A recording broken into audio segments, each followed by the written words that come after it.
So today we're with the mother-in-law's Astra K,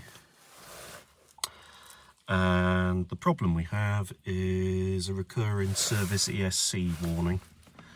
Now I think it's an ABS sensor, so let's have a look at the diagnostics. OBD port is there. So on a right hand drive example, it's just in the footwell, just in front of the bonnet release. So we're going to go into my iCar soft tool. I'm going to go to diagnostics, EU manufacturers, going to select Vauxhall.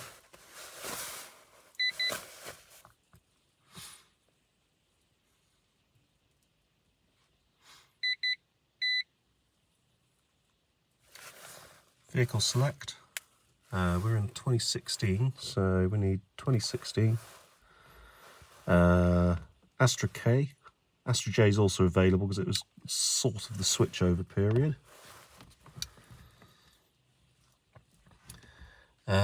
It's a turbo 1.4. I'm not sure if that's LE2 or LV7. We don't have stop start. It's manual transmission, halogen headlights, no keyless entry, hatchback body style, radio, I'll go for that one, liftgate type, not hands-free, so it's not equipped, no parking assist, and let's do an auto scan. Ignition is on.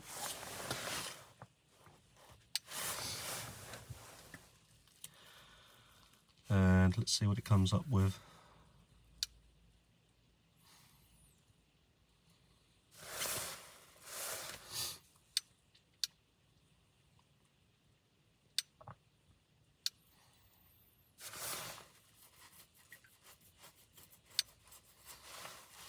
So the ones I'm concerned with is this one. Let's read the fault code.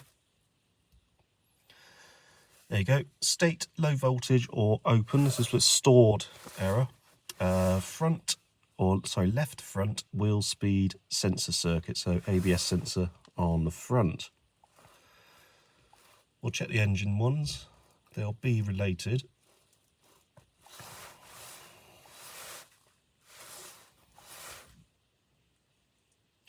There you go. So because it also affects the engine running, it flags as an error as well.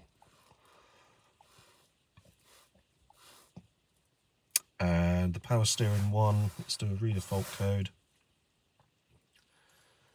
There you go. Because the electronic brake module can't speak to, because the electronic brake module is flagging an error of that ABS sensor, it also affects the steering module. It's all to do with the electronic stability control program. So that's why you're getting errors on the three modules. Nothing to panic about. But the main cause is that ABS sensor. So, let's get started on replacing. So what we're going to be doing is replacing the ABS sensor on this Astra K. Now, biggest bit of advice I can give is actually buy an OEM sensor. So in other words, get a sensor direct from Vauxhall. One that's got either a Stellantis or GM part number. So unfortunately it's Stellantis these days, but let's not start on that. So the first thing you need to do is get the wheel off. So you'll notice that I've jacked the car up, I've got it supported, and I've got the wheel out of the way.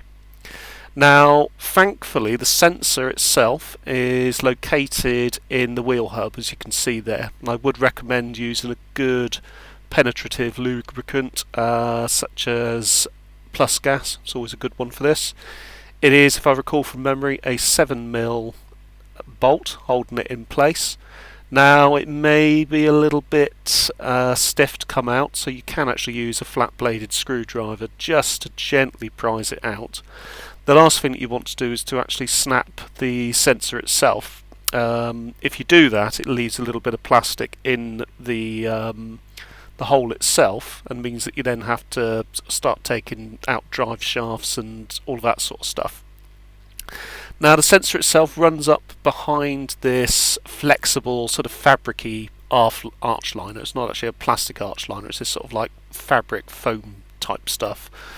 Suitable, it's quite good for sound deadening. And it runs up the inner wing into the engine bay. So you can see here I'm just basically feeding through the wire into the engine bay, and the connector is immediately, certainly for the left hand sensor, is immediately next to the engine bay fuse box. So it actually sits on a little mount or a little connector plug, which is basically plugged into the actual frame of the fuse box. So you can see there I've actually got the old sensor sort of fished out from the inner arch area, and what I can do now is actually start looking at cleaning up the hole itself. So inside of the hole there is the actual wheel bearing and hub. There's actually a reluctor ring in there as well. And to clean it up, what I actually did was I used some contact cleaner, so electrical contact cleaner. I think brake clean will also work, but my logic was, well, it's an electrical component, it's generating a magnetic field, let's use some electrical contact cleaner. And I just rotated the hub as I was doing that. So that little shot there actually gave you a pretty good shot of what it looked like up into the inner wing with the arch liner pulled back. And if you actually look at the new cable, you can see that it's got all of the connectors that plug into the inner wing area already there. They're already good to go. Now it doesn't need to be done up to a huge amount of torque, so I think it is something quite low, so you just might want to consult the Haynes manual for that. I seem to remember it's something ridiculous like 9 Newton meters or something along those lines.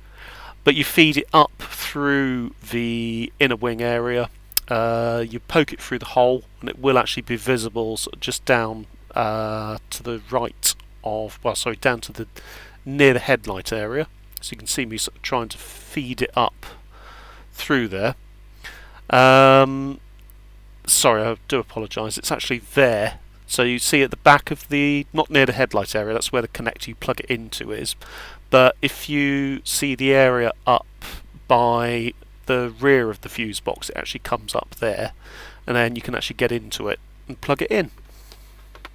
That's the test drive done, and the good news is after doing approximately probably about 30 miles or so over A roads, B roads, country roads, varying different speeds from about 10 miles an hour up to 60, no service ESC warning has come up, so I'm pretty confident that replacing the sensor has fixed the problem. Anyway, that's a good bit of news, and now the owner can have their car back. Anyway, thanks for watching.